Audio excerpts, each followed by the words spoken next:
And what is interesting is the strategic nature of whatever we are investing. One of the biggest advantages that we give is access to market. We have 1,000+ customers globally spread out, and many times the customers are we are in the last mile where they're looking for ways to solve a problem, and innovation comes to yeah. Can you guys hear me? Yes. Yeah, I heard something else. Yeah, so basically we are taking innovation from the startups to the enterprise customers. I also, as I said, I also teach, and I also kind of do some of the work in investments personally as well, based in San Francisco Bay. Thank you. All right. Thanks, Rahul. Next, we've got Homan. Yes, I'm a partner at Fusion Fund. We're an early stage firm in Palo Alto, California. We like to look for companies that have some sort of core technical or AI differentiation in their business model. So we look at the industrial, enterprise, and healthcare spaces. We're currently investing out of our second fund, which is the $80 million fund. So we write checks in order of, let's say, half to a couple $1 million, pre-seed, seed, early Series A. Yeah, both myself and my other partner of the firm, we are both former entrepreneurs ourselves, kind of started, ran, and sold our own companies. Yeah, so in terms of AI, we obviously look at a lot of AI companies, and the most recent deal I just did, which we haven't announced yet, is called Optimal Dynamics. It's a high dimensional AI company based in the East Coast, really to help with supply chain logistics efficiencies and optimization. So very appropriate for what's going on these days.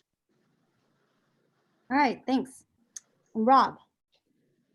Hey everyone, my name is Rob Ness. I'm the general partner of Asymmetry Ventures. We're a seed stage fund, and we also have a sister vehicle, which is a syndicate that I run of about 1,200 accredited investors on AngelList. So between the two of them, they're parallel vehicles that make joint investments in seed stage companies. We're a generalist fund, so other than being focused on the seed stage, for our deals, we can look at any sector, and we generally write checks of around 250K, give or take, some between 100 and 500, but sweet spot is 250. Awesome, thanks, Rob. All right, thank you, judges. As the coronavirus continues to spread across the globe, I dug up some projects using AI to address the coronavirus outbreak. Among those are the startup Benevolent AI, a London-based drug discovery company, which is using AI to find drugs that target the virus. They've identified a drug called baricitinib, which is typically used for rheumatoid arthritis, as being the most promising drug for potentially, curing, or I guess treating, not curing, but treating COVID-19. DeepMind, the AI arm of Google's Alphabet, is using data on the genomes to predict organisms' protein structure, which is shedding light on the structure of COVID-19. We've got it's believed that AI-driven Health Map, which is affiliated with the Boston Children's Hospital, picked up the growing cluster of unexplained pneumonia cases shortly before human researchers. We've got a Canadian startup, Darwin AI, which has developed a neural network that can screen X-rays for signs of COVID-19 infection. There's actually also a professor at Stanford's Department of Psychology who is using an AI-based text analysis to look at Twitter posts and evaluate the impact of coronavirus on the mental health of people. And lastly, for my research, I found, well, actually this one, I think all of you guys know because I'm also subscribed to Kaggle. So I knew that Kaggle is sending a number of COVID-19 related challenges to its members, including forecasting the number of cases and fatalities by city. And one of the really interesting ones is what's related to the longitude and latitude of the city and the temperature of the city. So my first question to the panelists is, how have you seen the coronavirus impact the AI industry in general? And how are you seeing AI being applied or repurposed to solving the coronavirus?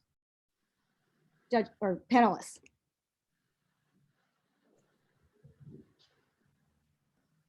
I can start with that, Anna. Yeah. Can you hear me? Mhm. So, I mean, again, I know my focus is mostly on the B2B side, on the enterprise applications of machine learning. Yeah. What is interesting is, I don't know, some of you have seen, there was a meme that was flying around that said, what is the cause of your digital transformation? Is it a CIO? Is it a CTO? Is it COVID-19? And people have been pressing the COVID-19. So in the last 6 to 8 weeks, what we have seen is many of the enterprises have clearly stepped up their efforts on what we call digital transformation, and machine learning and AI started to play a very, very important role in that.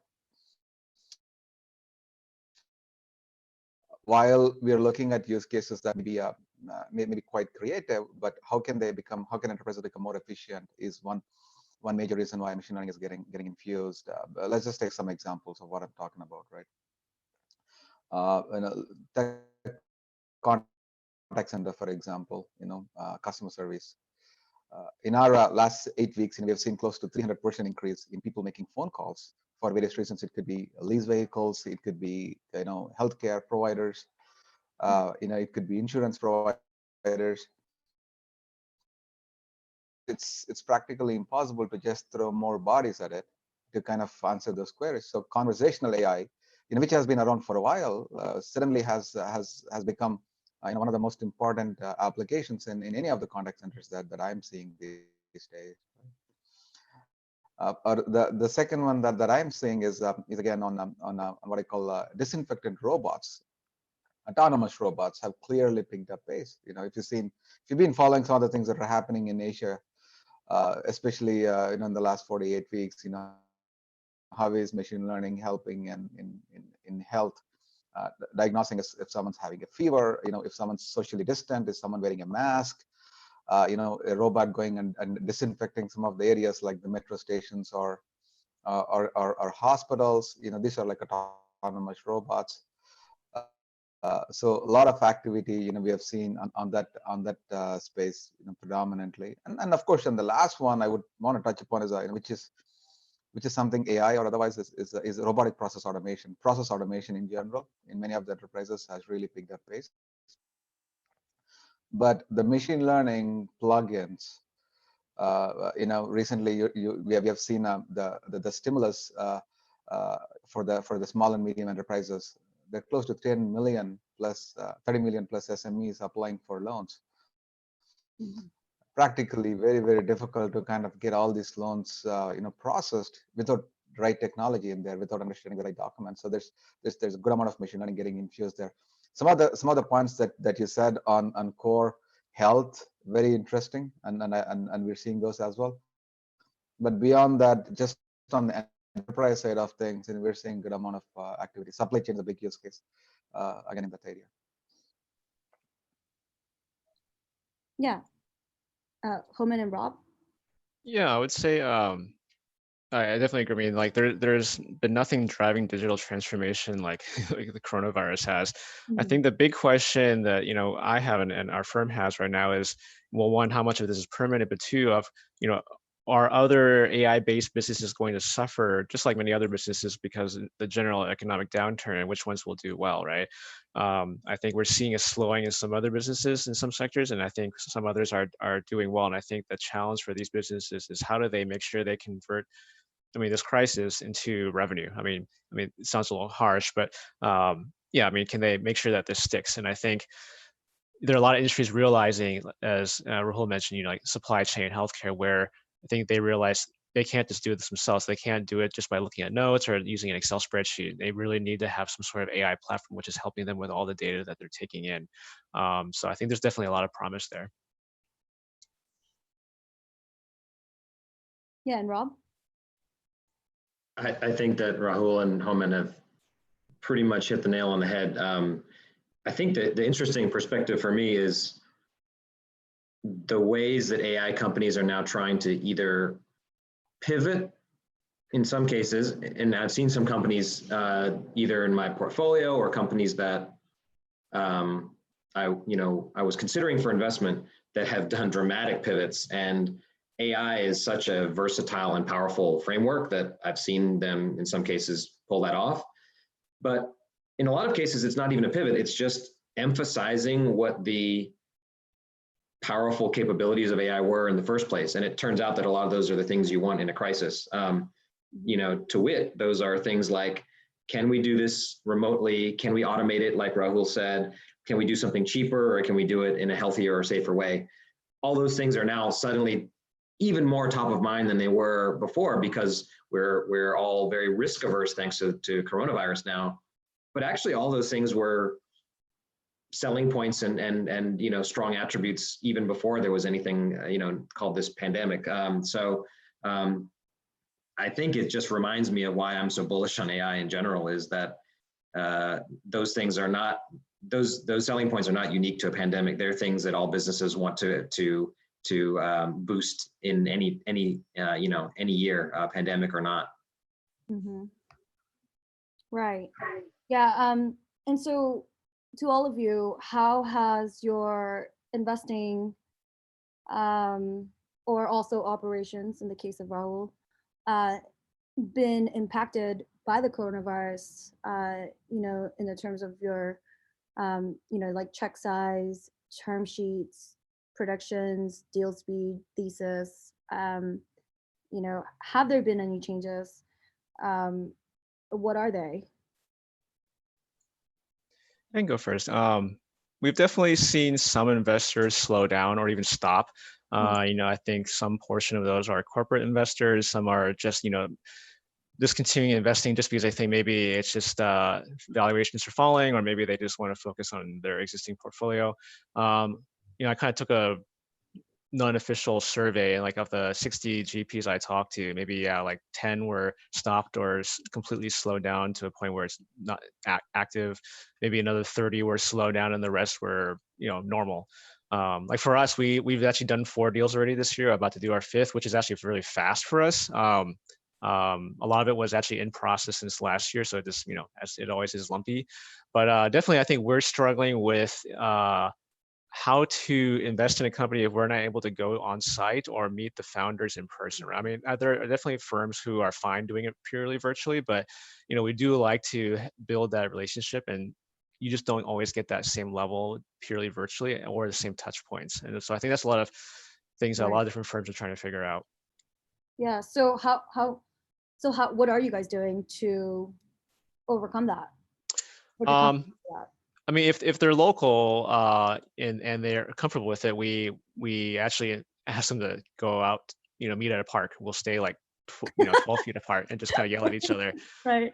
But otherwise, yeah, I mean, it's something we're trying to figure out. Like this 5th deal we're about to do probably will be the first one we'll do purely virtually, right? Where we've never met the founder before.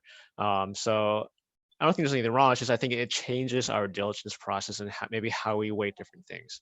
Right. And are you guys now looking, and these questions and comments go to the rest of you.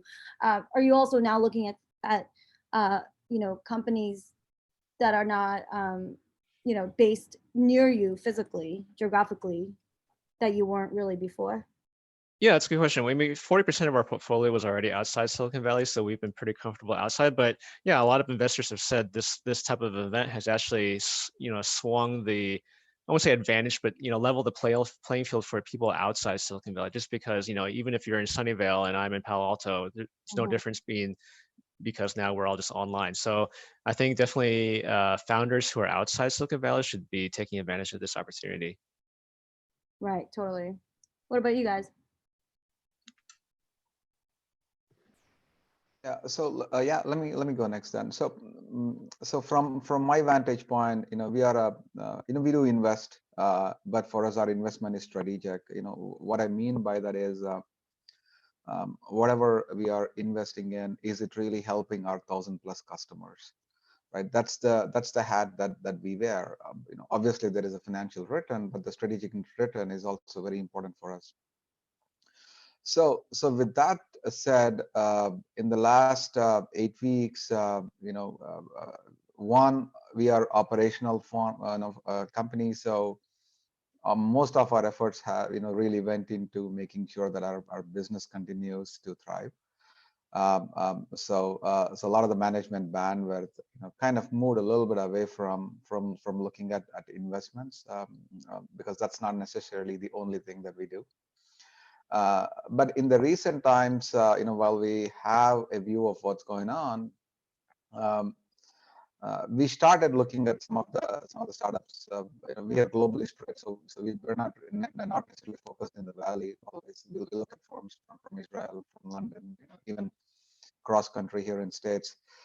One of the mind shares that we recently seems to be getting into is, should we partner first, instead of clearly investing in them, because our strategic advantages is access to Fortune 2000 customers. Do we partner first? Do we see how we can build that engagement model? How do we generate a successful go-to-market? Then let's talk about possible investments. So there is a bit of an angle that I'm seeing on how our investments may come in. In terms of just the physical distance and meeting folks, and we've been fairly comfortable being virtual. So that's not really in any way changing things. It's just that the scenarios that are playing out in COVID-19, how the economy is gonna come back. Is it a V? Is it a U? Is it a swoosh? All right. So that conversation is leading to short term, I would say, thinking on where we will engage with the startup.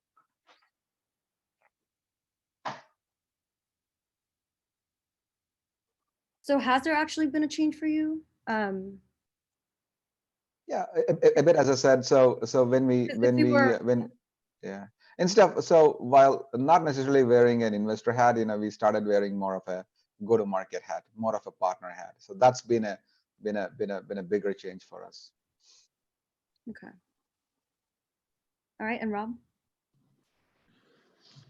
I think the way I would characterize, my changing experience since the pandemic kicked in is it's changed the way I think about pipeline management, for lack of a better term, which encompasses both thinking through what has changed for your existing portfolio companies, as well as, all right, do I need to reassess the evaluations I just did on a company where I was about to pull the trigger, and now do I have to, rethink a commitment? It's tough, especially if you've just made a verbal commitment and you're moving forward with a deal.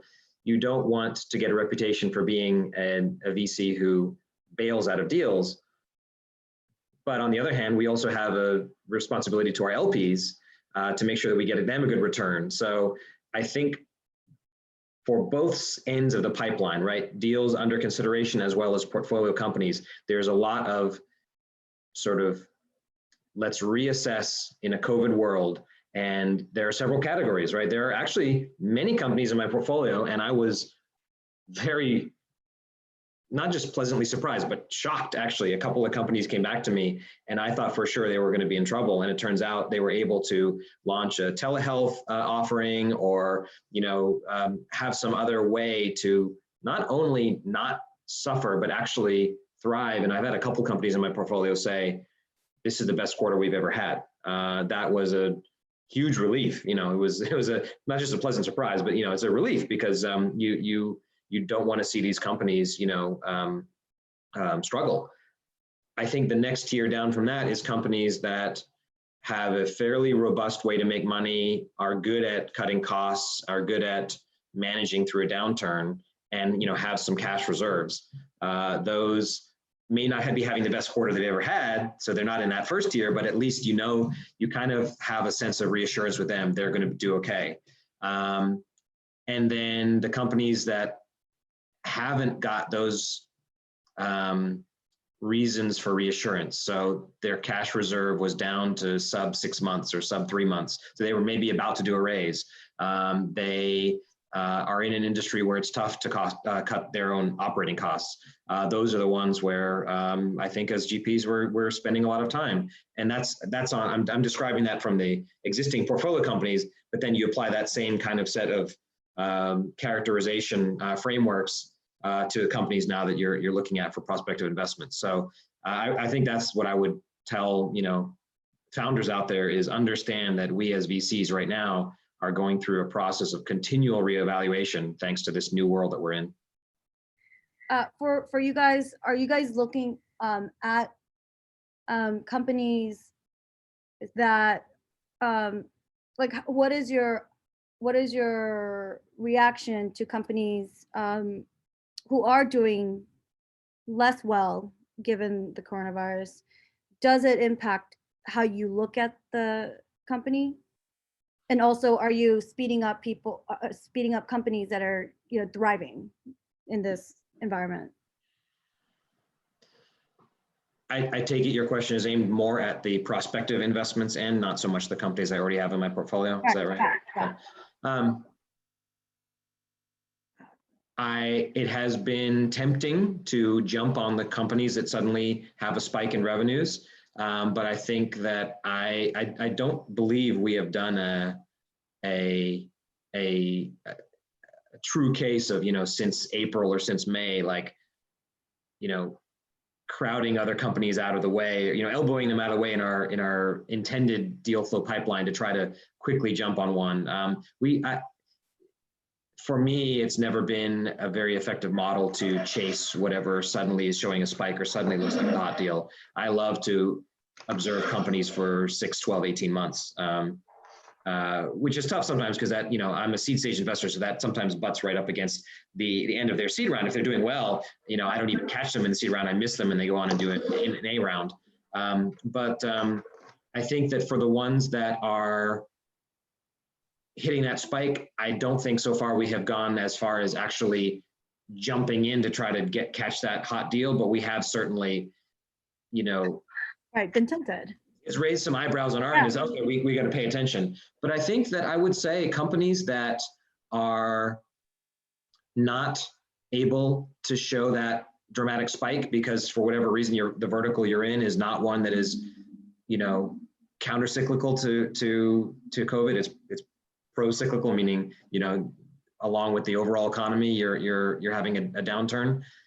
Look, the success of companies is measured in decades, not in quarters, much less in months or weeks. So it sounds cliche, but it really is a time when founders can shine. Show us that you know how to adapt your company, how to lead during a crisis, how to do a close look at your operating expenses for ways to trim costs.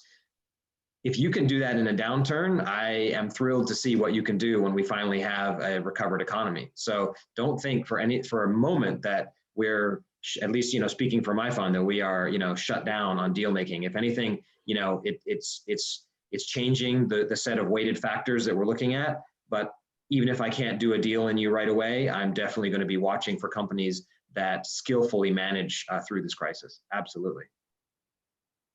What about you guys? Well, hold on for that last question of mine before we move on. Yeah, I mean, I think, a lot of people are saying, that depending on how the recovery goes, the 2020 or even 2021 vintages of VCs will probably be the best ones of the decade. And it's been true the last couple of recessions, that's when the best companies are made. And as, Rob said, founders get instilled this discipline, this creativity and innovation that actually drives the company forward. And so I think there's gonna be a lot of deals, and I think investors who are kind of maybe sitting out right now are missing out on things, right? They're being a little too myopic about what they are trying to find. Yeah.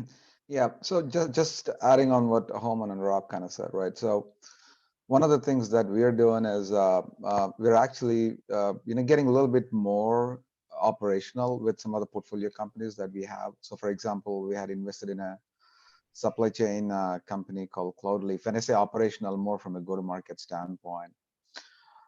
What we are seeing in terms of the customer expectations and helping some of our portfolio to kind of see if they can pivot to address a certain sector or an industry, while the solution that they have, could be applied in cross segments, right? For example, Cloudleaf is a very interesting supply chain sensor fabric plus machine learning firm based out of Milpitas.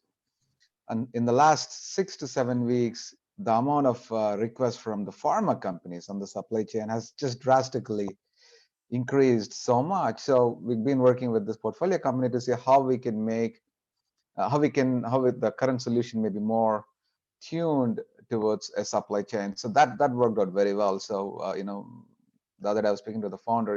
The person was saying in the last 12 months, the amount of the pharma request versus the last 6 weeks, it's just proportionally different.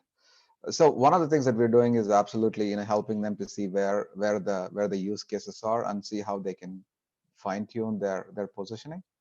The couple of other things that we're also saying is, at least advising our portfolio is, on the operation side, now we are all getting used to some extent, working remotely. How do they can look at global teams, and how can they, use that advantage for them to manage their operational cost? We are in 90 plus countries, so we are advising them on where they can start looking at the right talent, especially on the engineering side of things. So that's something that's pretty interesting for the portfolio. And the last one is again on the go-to-market and sales.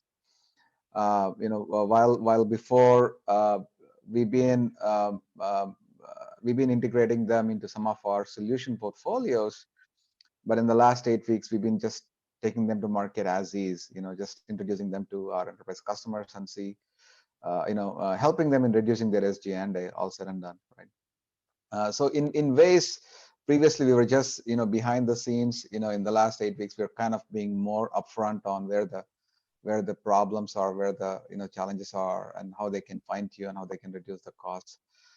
So yeah, I mean, I agree with Rob and Harman, right? If they can thrive in these times, how can we help them to thrive? But coming out of this pandemic, and they're going to be much more stronger, and we're looking forward to that. So you're saying that at your company, you guys are almost more energized to help companies, including startups, than before. Yeah, absolutely. Because exactly, Anna. So the point I said very early is, we're seeing how technology can help many other enterprises to become effective. I mean, the times are unprecedented, right? Either it's a supply chain. Many of our investments, have been on the network side or on the supply chain side or the conversational AI side, which interestingly, the need only increased tremendously in the market. Since we are a strategic investor, we come with what a enterprise use case is and then invest accordingly. So at least from our vantage point, we're more hopeful that the portfolio is going to thrive. Okay. All right. Thanks, guys. We're going to now move on to the pitch portion of our event. Let's see. I'm going to cover the format really quickly. So we've got 2 companies that are pitching to us today with our limited time.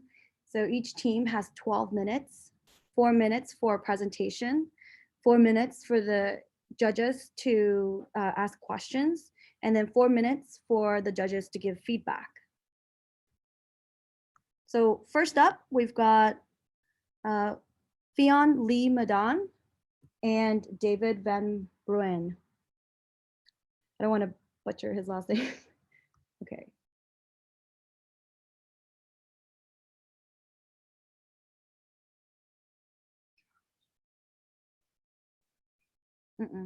Okay, I'm back. Good. Awesome.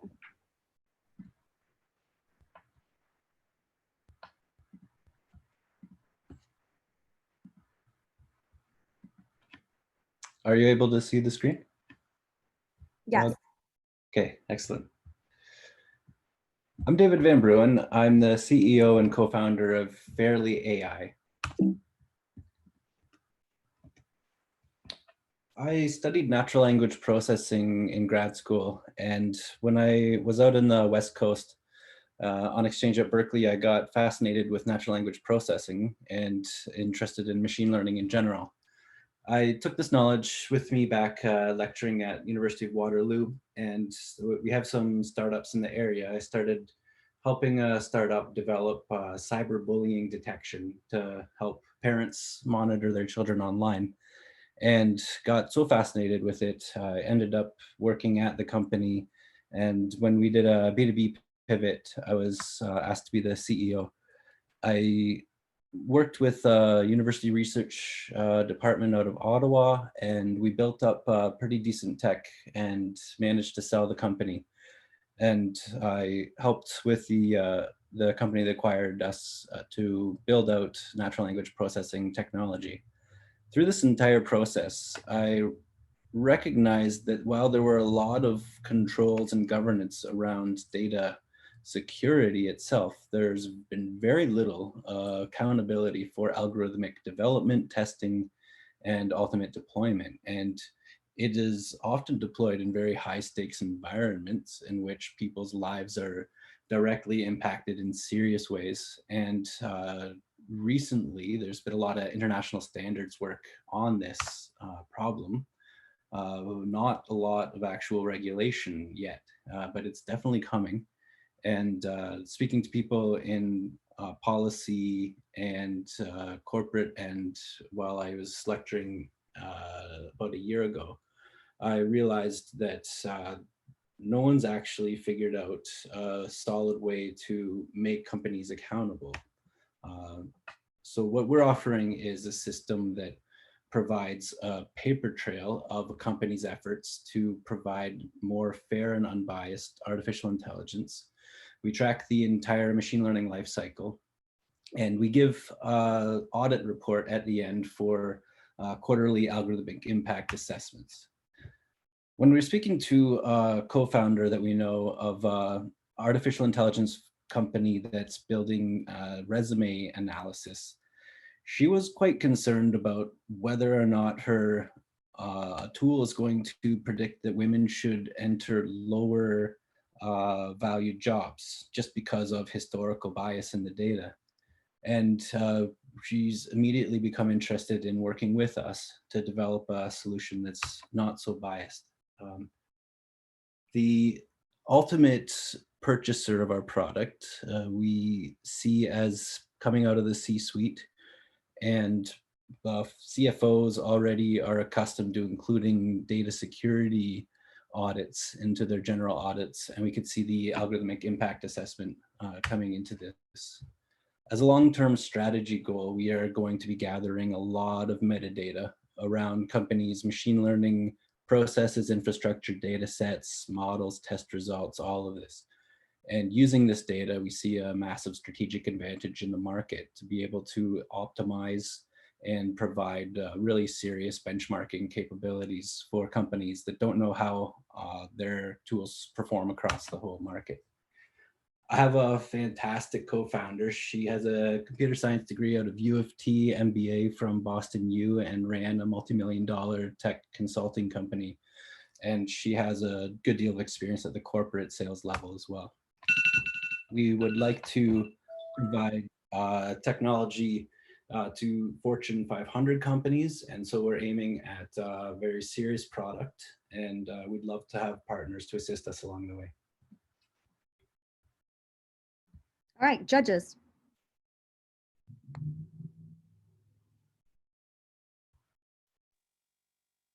Unmute yourselves. Okay. Yeah, hi, Anna, Rahul here. David, thank you so much for the presentation. So very quickly, how do you see enterprises using the product? Is it a standalone product you're providing to them, or is it you see the integrations into some of their existing IDEs? How does it play out in an enterprise ecosystem? We would provide a fairly branded component that they are able to. So we are looking at a SaaS model that we can sell to SMEs, and that should help to extend our runway. Once enterprise signs on, looking at potential integration if we're able to partner with PwC or Deloitte or such, but otherwise we're aiming at a standalone. I see. Who within these? How are you different? Oh, good. Yeah, go ahead. Yeah, go ahead, Aman. Oh, no, you finish first. No, I was gonna say interesting space, but I've also seen some of the technologies out in the market. I'm just trying to get a sense of what's the what's the USP. How are you guys doing this? There's two components. One is direct form filling, using some standards that I believe are going to become dominant.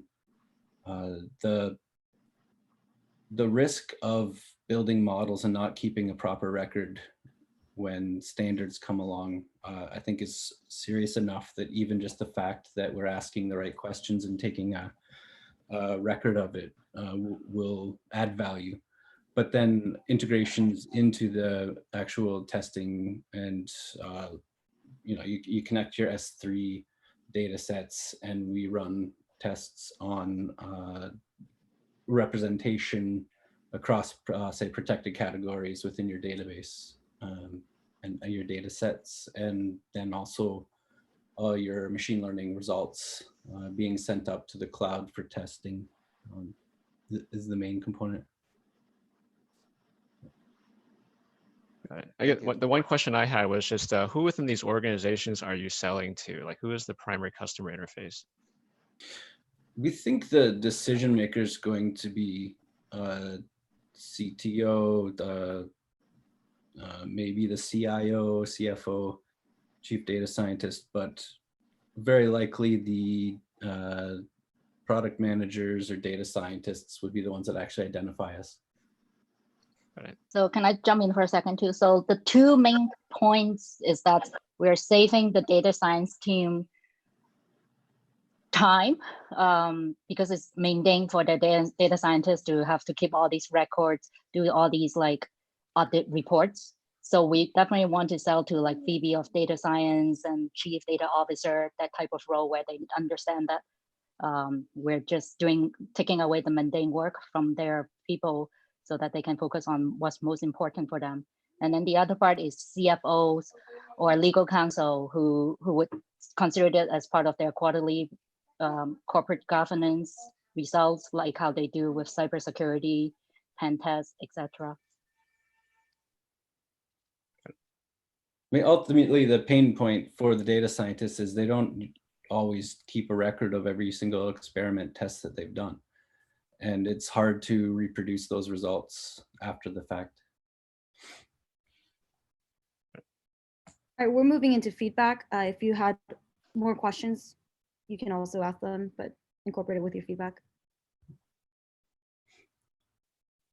So let me kind of give a couple of points from my side. So one is a very good space to be in.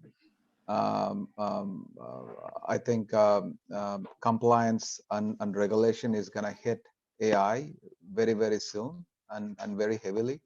So enterprises will want to have some kind of an audit trail on what's happening within their machine learning ecosystem. So this is fairly important to have. But the space is also very big. It could be very industry specific. As I said, it could be in a healthcare environment, it could be a banking environment, it could be an insurance environment or otherwise, or it could also play interesting roles in certain things around cybersecurity or certain things around, as the team spoke about GDPR or CCPA or many of those areas as well.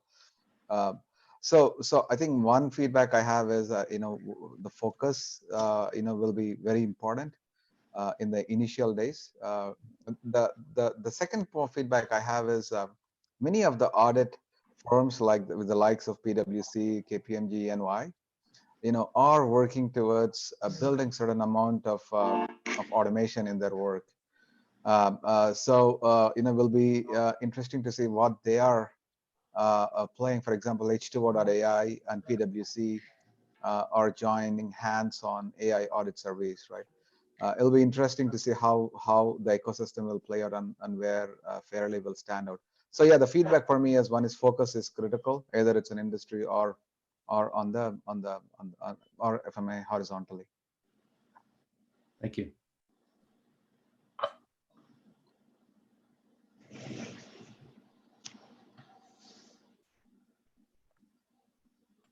Yeah, I guess one other quick feedback I can give is Actually, hold on one second. Sure. I just heard from the other startup pitch that he has to hop on a VC call in 10 minutes. So David and Theon, are you guys okay if we kind of switch over to him, let him do his thing, and then we come back and we get the whole 4 minutes extra for feedback? Are you Sure. guys okay with that? Okay, I'm so sorry, but he just told me that right now. So, all right, judges, we're gonna switch gears really fast and then come Sure. back, okay? All right, thanks guys for your flexibility. All right, Russ, adding you to panelist.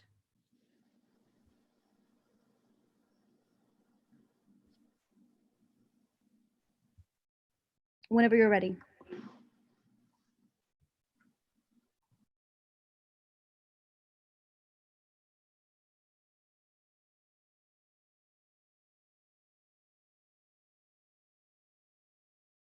Hey, everyone, can you hear me now?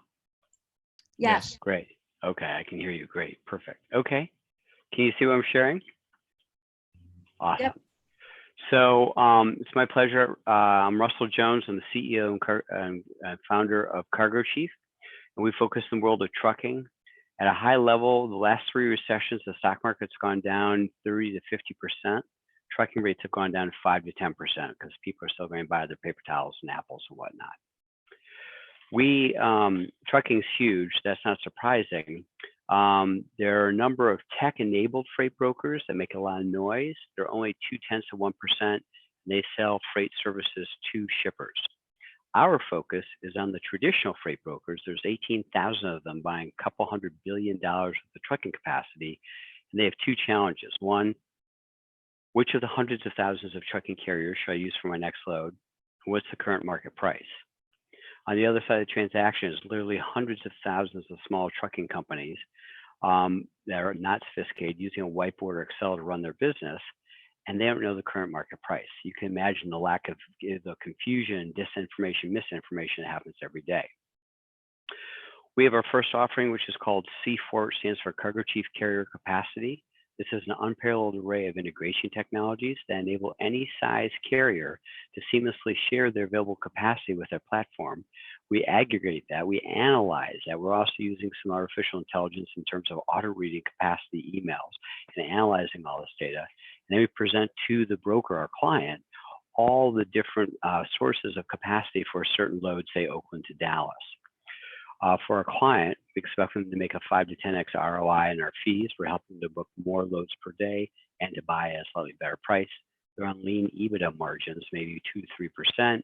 So a slightly better price could literally double the profitability of their business on that load. We have hundreds of thousands of carriers on our system. We're about to launch Lane Master, which is the industry's first real-time pricing engine.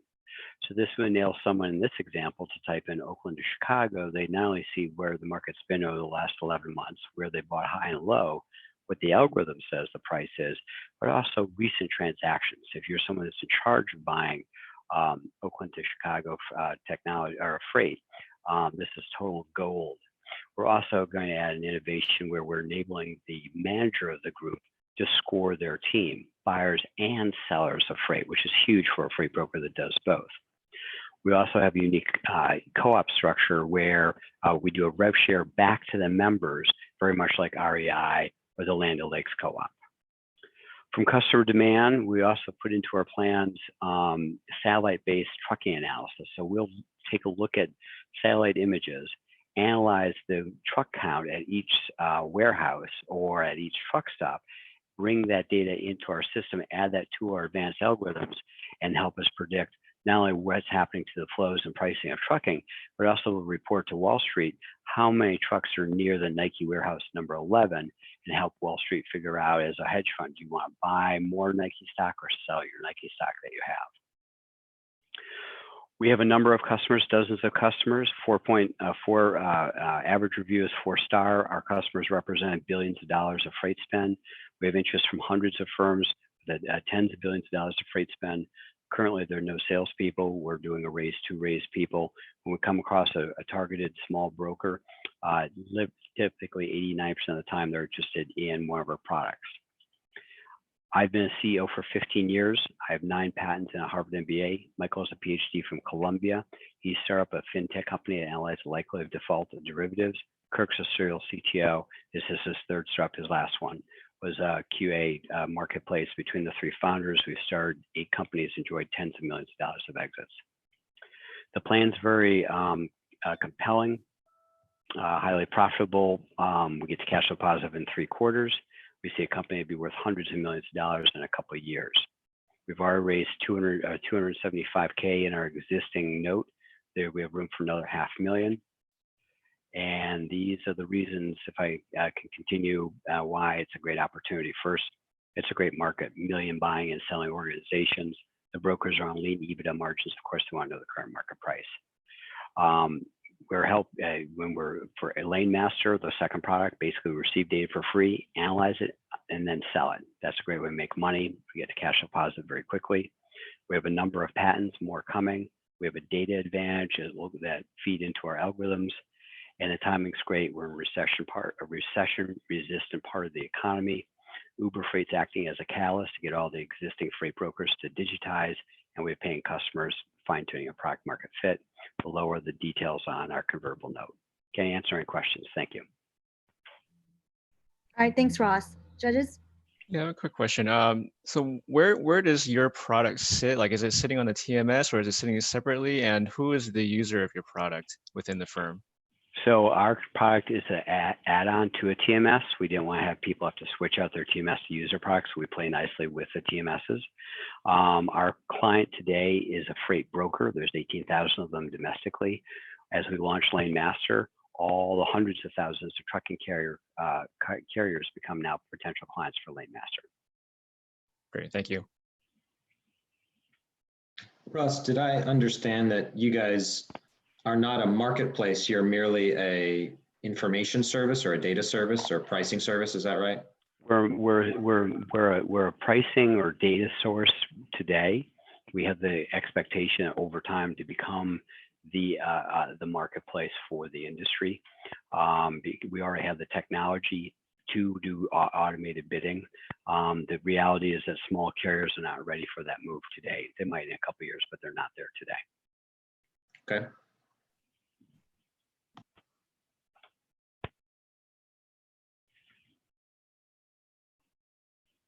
So Ross, this is Rahul here. I mean, I don't have any questions. I just want to stay back.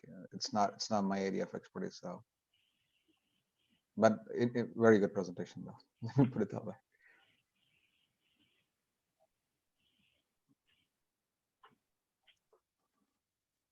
Great. I know you probably have to run soon, but yeah, in terms of maybe quick feedback, yeah, I would just like to understand a little bit more about not differentiation is not the right word, but what is the hook that a lot of customers would want to use your product in, right? There are a lot of companies in this space which I don't think directly compete with you, but it's just a crowded space. And yeah, just explain to the investor like why you think you have a hook and traction on things.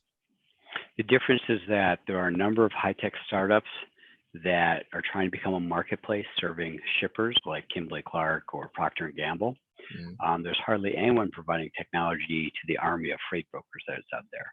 So we found a niche that's unserved and we're well servicing it. Okay.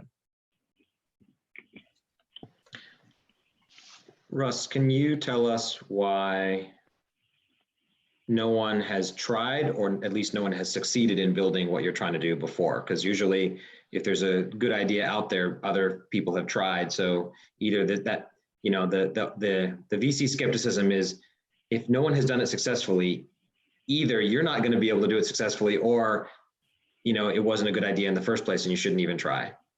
What's different here is that we took the bold extent and we used literally millions of dollars to develop a data advantage. We have a proprietary database, which is the most comprehensive database of carrier preferences. We know better than anybody else which trucking carriers want to go between what cities on what days and how often. And we've leveraged that. So we've kind of solved the chicken and egg issue for our situation. And I know you're pressed for time here, but in a word, how did you, I know you've put resources into it, but what are the actual steps to get that data that nobody else has gotten before? We have a team of we have a team of recruiters in the Philippines that has contacted tens of thousands of carriers to assess or amass over 100,000 favorite lanes. If you come into our system, type in Oakland, Chicago, or any major metro, you'll literally get hundreds of results. Thank you very much. I'm out of time. If there's interest, my email is at the bottom. It's rjones@cargochief.com. I'd welcome the opportunity to tell you more. Anna, thanks for the opportunity, guys. Everyone else have a great weekend. Yes, Ross, and thank you. Thank you. Good luck on your next Bye-bye. call. All right, guys, we're gonna bring back Fionn and David. We've got 4 minutes. I believe we are in feedback. Yeah, a couple of points I wanna kind of talk about is, again, as I said, interesting idea, and customers are looking forward to something like this. One, the feedback is 2 points from my side. One is a lot of machine learning models are already out there. That's already been built. How do you start putting a wrapper of audit on some kind of a traceability on that existing models is going to be interesting, because as we've seen, the Jones Act is coming over, and then some of the what they call Algorithmic Accountability Act, right? That's really out there. So that's one area that'll be interesting to see how it'll play out. The second is, when you say audit trail is data, audit trail is model, audit trail is explainability to some extent, and audit means it's such an expansive word. Depending upon who you speak in the industry, they have different. Sometimes it's a compliance audit, sometimes it's not necessarily a compliance, but a regulatory or otherwise.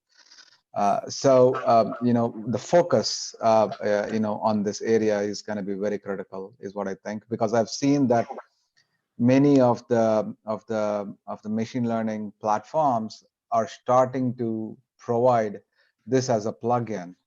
As I said, either it's an H2O.ai or some of the cloud-based machine learning platforms. So clearly focusing on the vertical or specific use case is going to be, the right way to.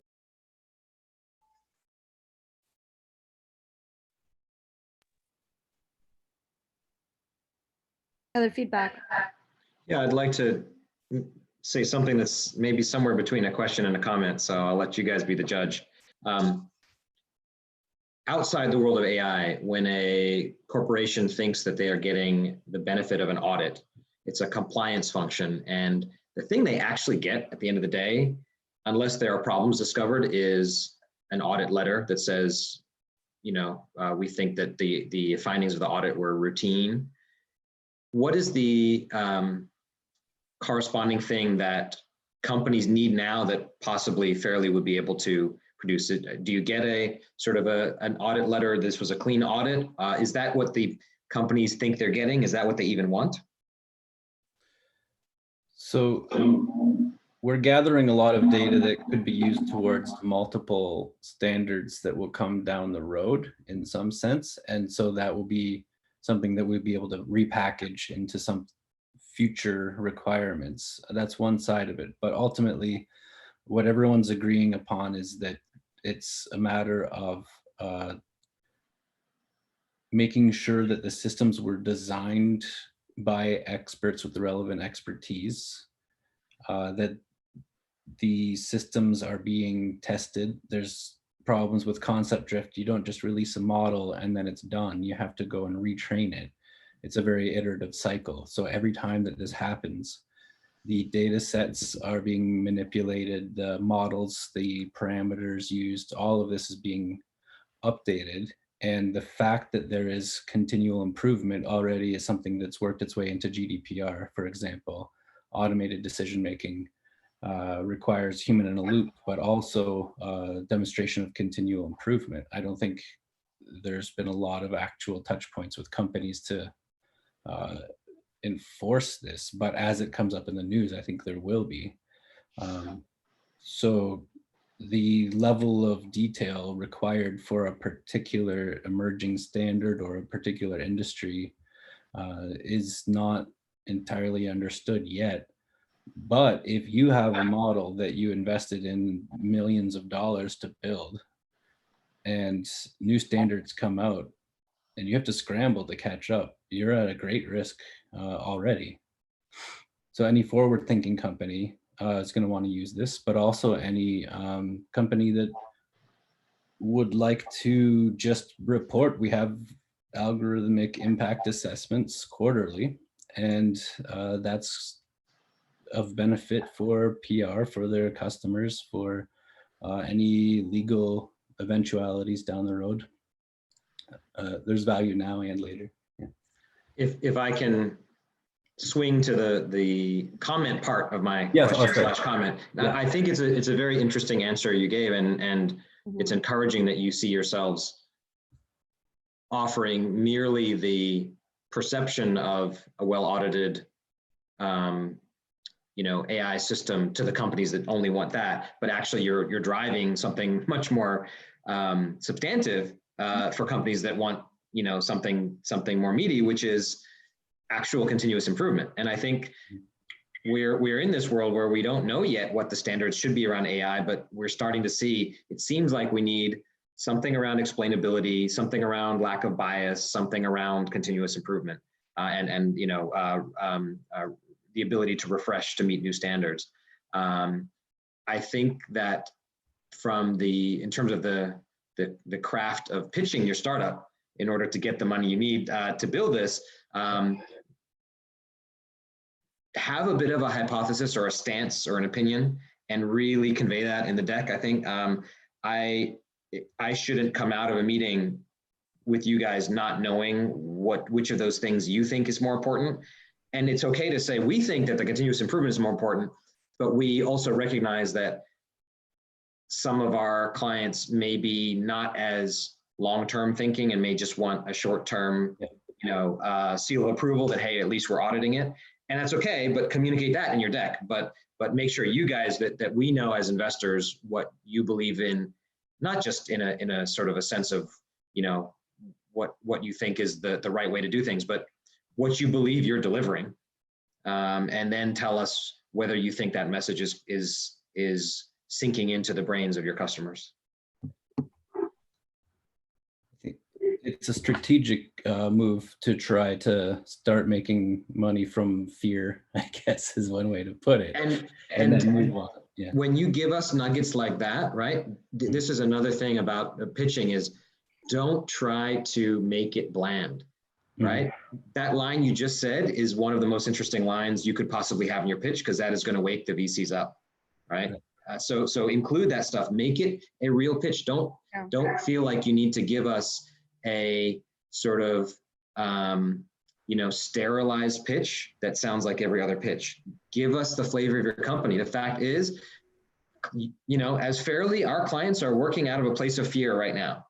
And that's our entry point. So we're going to take it. But we think that 2 years in, they're going to realize they're getting continuous improvement on top of addressing their immediate fears. That now you've given me a story that I'm excited by, Yeah. Okay. All right, guys, the timer did go off, but I want to give the rest of the judges or just all of you guys, any final words for both David and Fionn? No, I think Rob articulated actually some of the feedback I had for you guys. So yeah, I think, take a stance, say something that's really impactful, and kind of back to the question I asked you, like, show me that you really know the customer and what they're looking for. Like, who are you talking to? Like, who are you selling? Who wants you? Okay. All right, and Rahul, anything?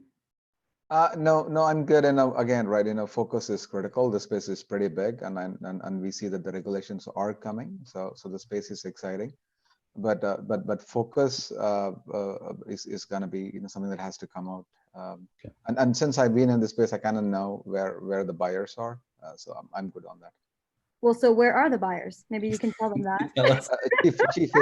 Chief AI officers, chief digital officers, chief data officers. There you go. All right. All right, guys. Thank you so much. It's a Friday. It's also the start of a 4-day weekend. Well, if we count today, I guess. So believe that concludes our event. Thank you, judges, for your generosity and your valuable and insightful feedback. Thank you, startups, for your for sharing your venture with us, and thank you to those in the audience for joining us from the comforts of your home. Everyone, have a great Friday and enjoy your weekend. Bye. Thank you. Thank Have a good weekend. Bye. Bye. Bye. Oh wait, you know what? I didn't take a picture. Shoot. Let's take one. Right before we, okay, let's take a picture. Even though we did lose Ross there, but here, hold on one second. Let me go to my full screen mode. Okay, on 3. So 1, 2, 3, smile. Did we have the same issue as yesterday? Okay, one of you got, yeah, okay, you try. Somebody print screen. I know, anyone? Okay, I think we got it. All right, cool. All right. Okay, now, bye everyone. Bye. Yeah.